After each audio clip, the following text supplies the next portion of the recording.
Good afternoon, good morning, good evening, good whatever time of day it may be for you, ladies and gentlemen. I'm Layback Gamer, and we're back with another video. I'm not sure what it is, but it is bound to be, hopefully, a very exciting one. So yeah, we're back. And, well, you read the title, so you know exactly what we're going to be doing. So, if you like the video, leave a like.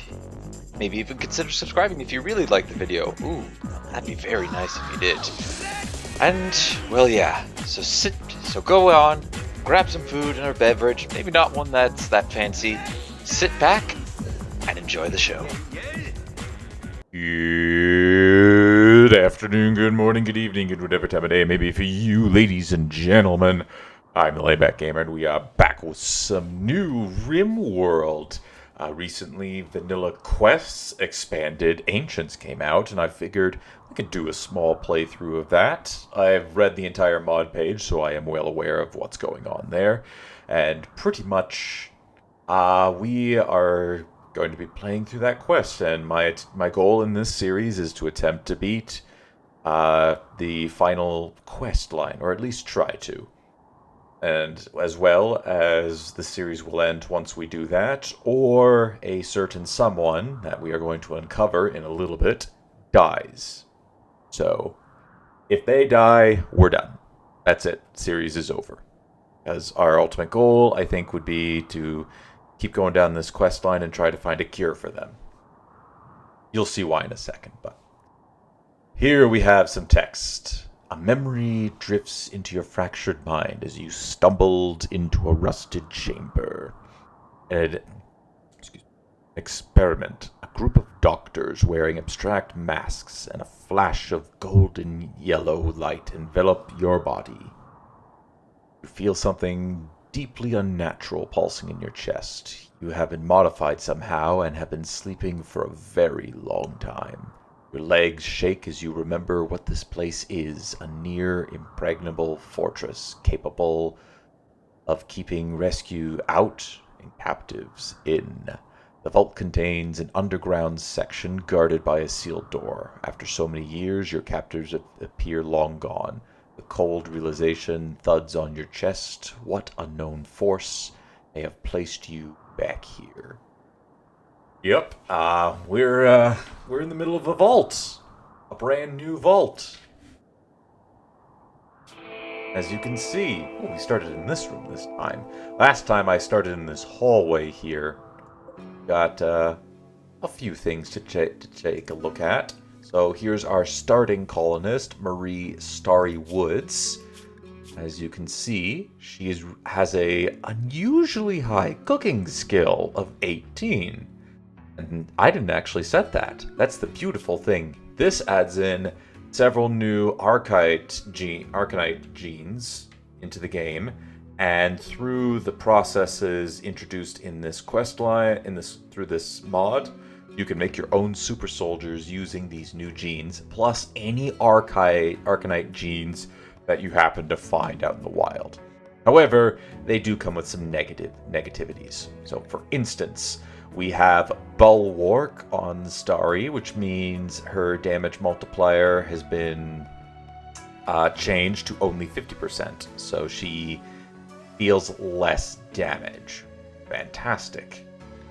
Also, a masterful cook. The carrier's aptitude in cooking is increased by 16, so she naturally had 2, and then her xenogenes have increased that to 18.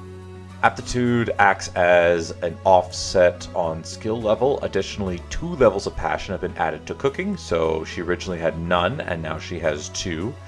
Nanoscopic Arcanites in the sensory cortex fine-tunes taste and motor control, doubling the cook speed.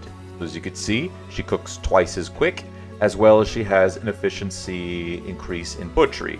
And what is not mentioned here, but is mentioned on the mod page, is the yield that she can get from butchery has been significantly increased. The cap has been removed. So if I were to say have a 500% butchery efficiency, the game with this gene on, she will get the full value of that instead of the capped value of, I think, 200% or somewhere around 200%. So that means one animal with the right build could feed an entire colony for a year. How crazy is that? Anyways, we need. Oh, looks like she's gonna go. Oh, so an area. We don't want her to do that just yet. Unfortunately, she sucks everywhere else. But that's life. As you can see, she's also wearing something that we haven't seen before. This is introduced in this mod, Patient Gown. Old and rugged patient gown provides no protection or insulation, but makes the medical procedures on a person wearing one just a little bit easier. Let's see if we can view the info there. So I don't think it mentions it in here, but it makes medical chances a little bit better, and it also gives an extra factor towards operations with Arcanite genes. So that's a big one there too. That's a big point there. Very good. Very good. I think the starting vault is the exact same as the one that I had explored. So, oh, sweet. We do start with a research bench. I did not notice that. Trash bags added by this. Lovely. Lovely good stuff, I say. This should be where we will get our... Nope, this is not. Okay, maybe I'm mistaken. Oh, the ancient storage heater. Yep, this is made a return. Very nice. I don't know if it's powered. We have our cooking station here. Be able to... Well, I have a few mods enabled, as you can see. I think some of them I meant to take off. Oh well. If we happen to have a use for them, we'll have a use for them. Here's our growing room. This is our workshop by the looks of it. We have a repair desk here, which is doesn't work anymore, but the ancient workshop still is in good shape. The nice thing about this is that it doubles up as... I forget what this doubles up as. I want to say this doubles up as a smeltery and a machining table. Yeah, I want to say that because I think I'm seeing elements from... Yep, there's smelting down here. We can smelt stuff on this as well as make machine stuff off of it too. And up here, this cooking station, I don't know if I showed it quickly or not, but we can make food on here as well as butcher on here. So that's pretty nice. Pretty nice indeed. We'll need to get Starry here to make some stuff. What does this green bed allow for? If the plants will die if the power is cut on these green beds, but they don't require a whole lot. I don't even know. Where's my power coming from? I gotta go figure that out. In the meantime, I should switch this over to keep it at here, I think. Or maybe let's switch over to potatoes. I should be able to keep the place fed. Go force this door open. We'll come up here. I think this is the... No, this is not the entrance. The entrance to the lab is somewhere up here. We're not going to open that door to the outside world just yet. I think this one leads to the basement. Aha! Look at that. That's just a trip sign. We got a nice chain shotgun in here. We've got Ancient Gene Pack. We'll be able to open that in a little bit. What do we got here? Here are our beds. We have rusty hospital beds and then wheeled beds. They're not the greatest, but, you know, they will work. It's all right. We have Ancient IV stand. Does this do anything? Nope. It does absolutely nothing. Okay, so this vault is a little bit differently shaped than the one that I had started in a test run, just to give a quick test. Aha! We'll be back in this room in a little bit. We've got... Oh, sweet. We got patient gowns in here. We've got survival meals on the shelf, some Nutramine, a couple of organ boxes, and boxes of medicine. How cool. And here is our generator, plus a battery, and ancient bio batteries. Now, these have been changed to work slightly differently from the previous. So, in the previous iteration of Ancients Expanded, which I'm kind of hoping... there was a mod created that restored some of when Vanilla Quest expanded Crypto Forge came out. It is called Crypto Forge, right? I don't remember. When that quest came out, they made a couple of mods, or there was a few mods that got put into the Steam shop, Steam mod workshop, that restored not only the previous Crypto Forge crypto weapons that you could get from the old vanilla medieval expanded, but also a way to be able to build some of the features in the mod, plus some of the other stuff that got added in. So that was nice. I'm kind of hoping somebody does that for the vaults here, and then maybe make it like you can build the parts, but you need these ancient components, let's say. I actually like that. That's a good idea. That's a good idea. Somebody can make it an ancient component and then reintroduce the old vanilla factions expanded ancients buildables, because they had a unique feature of, while being difficult to find, they never failed in a solar flare. They were immune to solar flares. And actually, I think they worked better when solar flares were going on. So I think that would be a pretty neat thing to come back to add back in. Add that as a loot pool you could find in the vaults, and therefore you can be able to rebuild those pieces once more. Let's get you down to here. I'm really hoping that the entrance to the vault, this isn't the entrance or exit to the vault. I'm going to be a little upset if it is. Debating on reloading if it is. Rat, it is. I did not want that. I thought it was going to be in the north here. Oh, drat. One thing that you'll notice, though, is the walls are completely... You cannot destroy these. You cannot destroy them at all. I can't... No, actually, you can target them, but it doesn't do anything. Does absolutely nothing. So they will bang on them all day.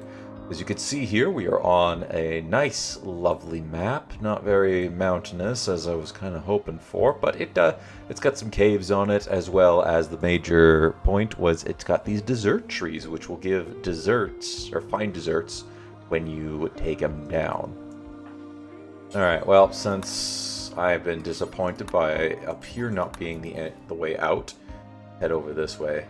Start opening up the rest of it. So then this door must lead to the vault entrance. Yep, there she is right there. Oh, there's a couple more doors that we'll need to force our way into. So then we'll get you up here to do that. We've got some survival meals here. And we've got our ancient pipeline junction, which will give us some chem fuel. I think this works differently as well. It can be tapped. You get a small amount of chem fuel from it. I don't know if you can tap it multiple times. If you can, that's nice. If you can't, then that's oh well. This is what was in this room here. So the pneumatic tube launch port. It is different from its other iteration, but effectively is very similar to the ancient slingshot, where now instead of other vaults slingshotting resources to you, they will now come from tubes that are built underground. It is pretty neat. So a large transfer station for the ancient pneumatic tube network. It was used to send supply capsules between distant vaults, moving food, tools, and research materials through sealed underground tunnels. Cargo can still be loaded and launched, and a return capsule may arrive from another vault after some time. So that's pretty neat there. Go ahead and let you just relax for now. These doors are pretty tough. They got it's some pretty tough health there. It will take raiders a while to be able to breach the vault doors. Although that being said, I'm not exactly looking forward to that. Is that there's that? That's dried blood. I thought that was anomaly gunk. Anywho. Oh, excuse me. I'm a little tired. I woke up early this morning, and I've just been doing some things around my apartment since then. We've got some hacking stuff over here. That's going to be more prevalent in the other series, but I'm including it in here in case we get to some of it, since I think it'll be interesting. What else do we got on around the map that kind of stands out? We had the fallen monolith. I've already seen that, and I'm pretty sure I saw the. Yeah, there's our exostrider remains, which is pretty cool. Surprised we still haven't seen like a mechanoid of this size from Ludian Studios. I would think that in Odyssey they may have introduced something like this. I still want to see what that is fully formed. Like, we have all... Well, that's not a good example of a wreck. I think this is idea... Yeah. We have these vehicle wrecks around here. I'm curious if we'll ever one day see the vehicles added to baseline Rimworld. Be interesting. Anyways, you're going to go play some foosball, but I think we're going to have a bit of a better chance of opening this up right now. In here lies our... his name is Radcliffe. We have a couple other people in these that we know who they are, and we will be introducing them to the colony. So we have here... Oh, you are a Ocularkin. Interesting. Very interesting. I don't have ideology turned on for us. Like, everybody is just under the same ideology. I did not care to turn it on at all. Apparently we have relics. I'm wondering if this is even allowed to be used, but I didn't really want to worry about ideology in this playthrough. But anywho, we have... Oh, wow. Wow. I think you rolled some pretty bad ones for your Arcogenes. Oh god, yeah. You got masterful... Actually, no. I lied. Some of these aren't bad, which is good. But as you can see here, the experiment joins Radcliffe. The shaman of the shadows, known as Radcliffe, has emerged from a rusty crypto-sleep casket wearing nothing but a thin, patient gown. They immediately join your colony. Marble Radcliffe is known as an ideal patient. Their body accepts every arcanite injection without risk of rejection, as though their cells were made to adapt to genetic change. This makes them uniquely suited for experiments with advanced arcanite technology. In fact, they've already undergone a few experiments before, as they carry several arcanite genes. She also suffers from a rare illness called hemogen collapse syndrome. Their blood slowly fails over time, leaving them weaker as the day passes. Care and treatment can slow the disease, but it cannot be cured, and in the end, it will take their life. Now, there is a slight caveat to that, and this was told by Oscar himself, but the colonist dies, but that doesn't mean they're dead for good. If you have a serum, you could bring them back from the grave. I don't know if a healer mech serum can cure them of this disease. As you can see here, she has hemogen collapse syndrome, which, as time goes on, it will eventually kill her. I think it is about a 2-year process with no treatment, and eventually, with treatment, consistently, it becomes a 4-year process. So we have 4 years to find a cure for Radcliffe. Now, there are a couple ways to go about that.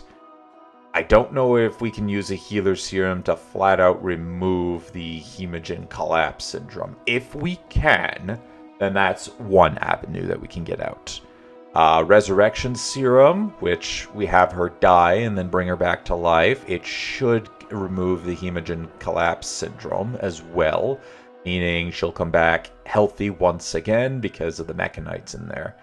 Luciferium won't cure this, unfortunately, but there is always a sanguiphage that we can go for.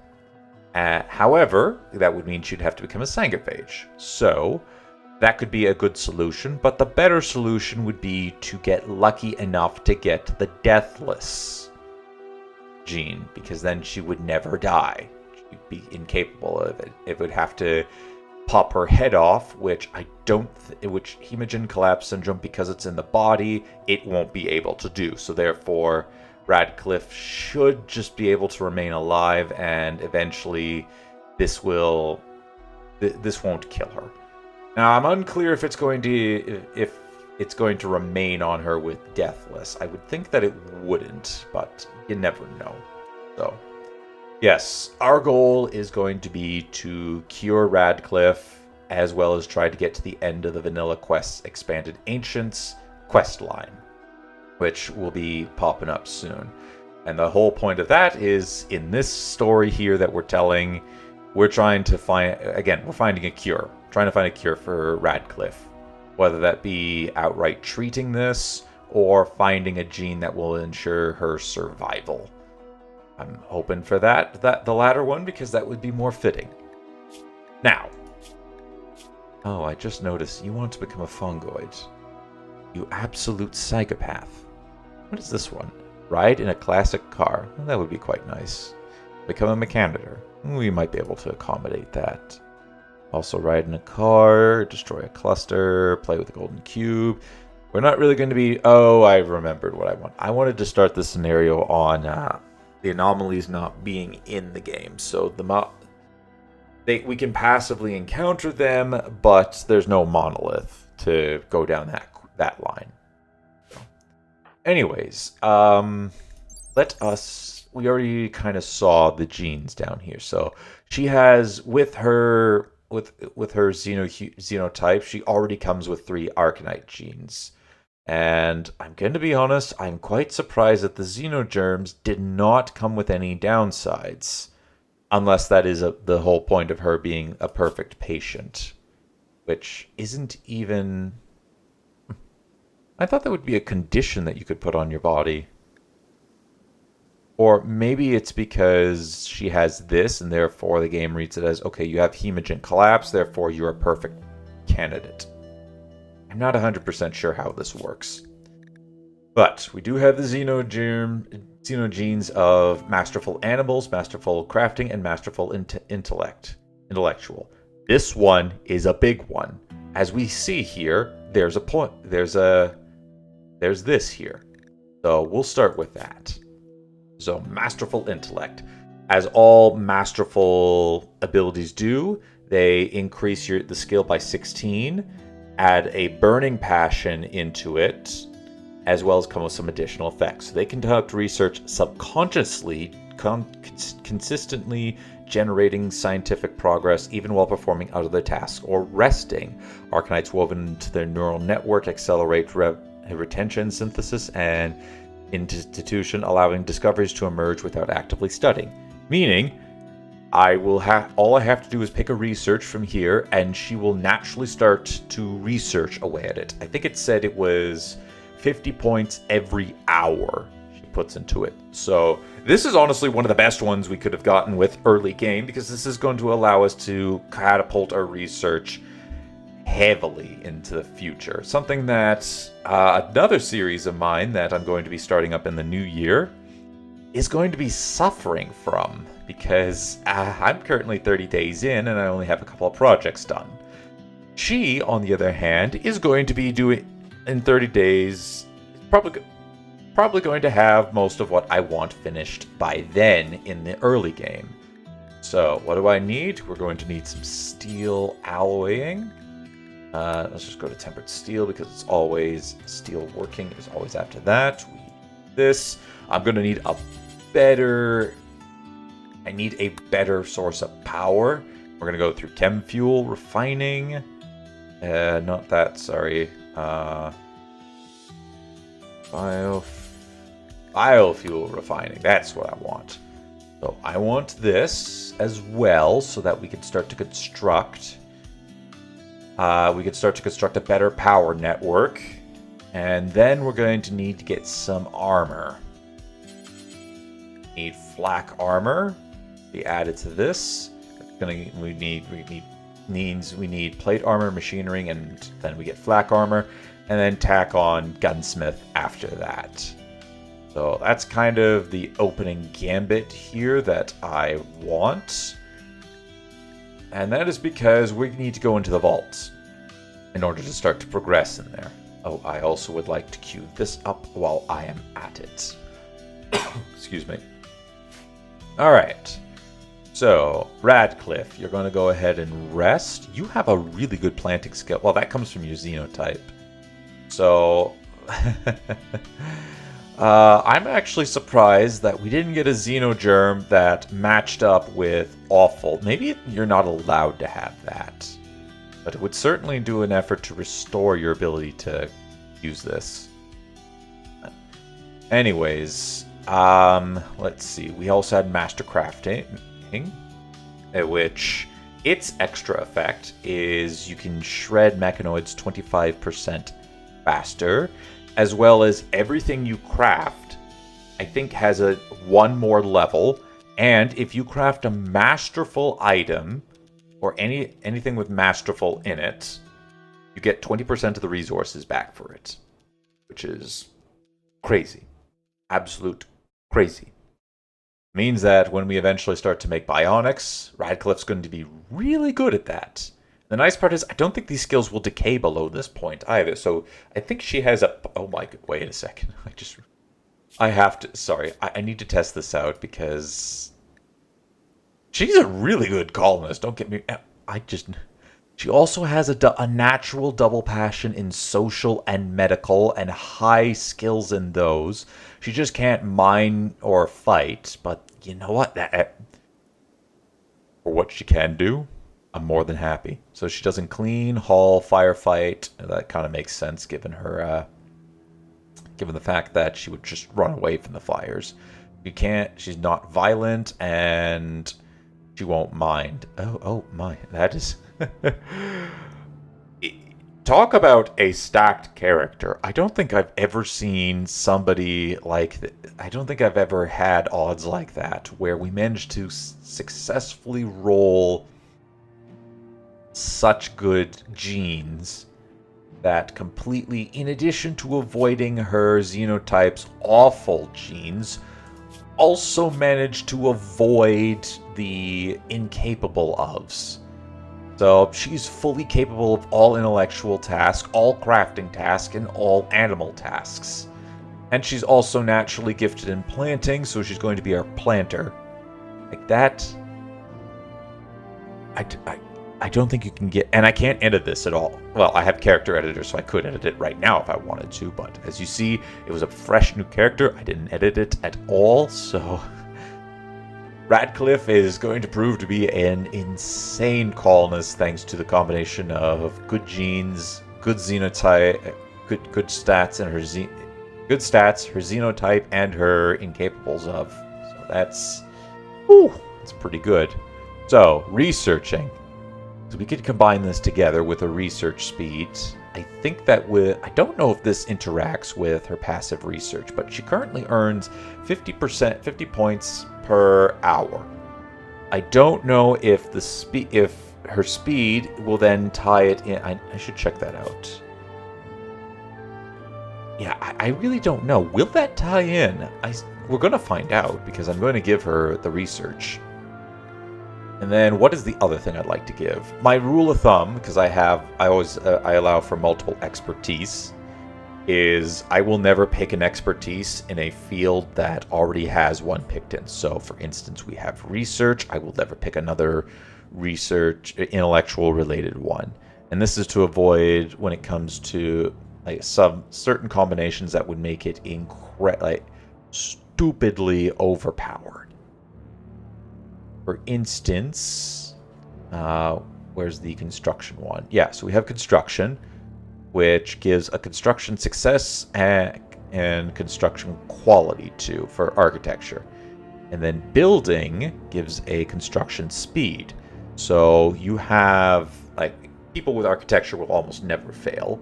And they will they'll have a 50, I think it's a 50%, I think it goes up in a factor of 5. No, wait, no, that would get... I want to say they either have a 50 or 100% quality bonus levels. So factor that in, and then factor in their ability to do it super quickly. So they could churn out, monuments, legendary quality monuments like that. And then, if you combine the construction gene, which is similar to the crafting, except for construction, it affects that field. Anytime you're scoring a legendary there, you're getting 20% resources back, and you have a +1 modifier to all your crafting bonuses. So with that gene, building and architecture, anything that colonist builds, I'm pretty sure it's almost guaranteed to be legendary, which means you're getting resources back, and he's building it super quickly, and he will never fail at it. So just build legend, legend, legend, legend, legend, legend, and you suddenly have a colony that can spiral out of control. Great, don't get me wrong, that's fantastic if I ever want to do an overpowered series, but I don't exactly want to do that. To keep it balanced, and so I can have multiple expertise going, I only allow myself to have one per category here. So for instance, I think I might get you to do, you already have a craft quality, crafting yield. Ooh.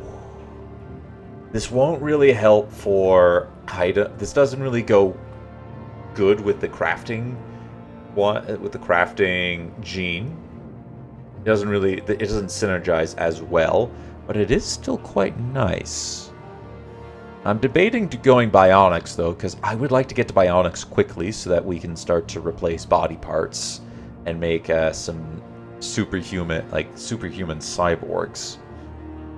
So I'll wait on this one. Let me wait. Let me think about that. And then we'll go to Masterful Animals, which, in addition to +16 and gives a burning passion as a bare minimum, it also enhances the empathy. What does it do? Creating a new. Oh, you can get joy from being with animals. This person will get joy from being around animals. So if we can get a decent ranch going somewhere around here with some of the wildlife on the map, she will be very happy. We got some quail. And quail, yes. Quail gives... it can turn all meals made with it from simple into lavish meals. So... Sorry. If we go back up to here with Starry, because I believe Starry has a cooking passion, has a cooking gene. She will cook those simple meals really quickly, and as long as they're made out of with some quail meat in it, they will always be lavish. So effectively, she's doubling the speed, and we can make lavish meals in half the time with significantly less resources. Again, we look in here for lavish meals. Where are they? This costs, I think it's 0.5 nutris, so I think that's about 10 units, typically 10 units of something. Lavish meals cost 20 of that, so we can get it for the cost of 10, and then we increase the speed that it comes out of. Oh, in addition, we would also have to worry if this was made out of vegetarian or not. We might still go with fine meals just to be able to mix in plant work with quail meat so that I'm not completely sapping through this, but still I think I've made up my mind that I'm probably going to pick a second passion in either ranching or taming. And that's all for this episode of Rimworld. Thank you for watching. Like if you enjoyed, subscribe if you really enjoyed, share this video with anybody who you think will enjoy my content. If you're looking for some more Rimworld, I've got quite the plethora. Want to see me take on Anomaly? I got that series. Want to see me build a mega city out of the ruins of another city? I got something for that too. And maybe an old but a classic one where I solely go after uniting the republics. I got one of those series as well. Till next time, take it easy.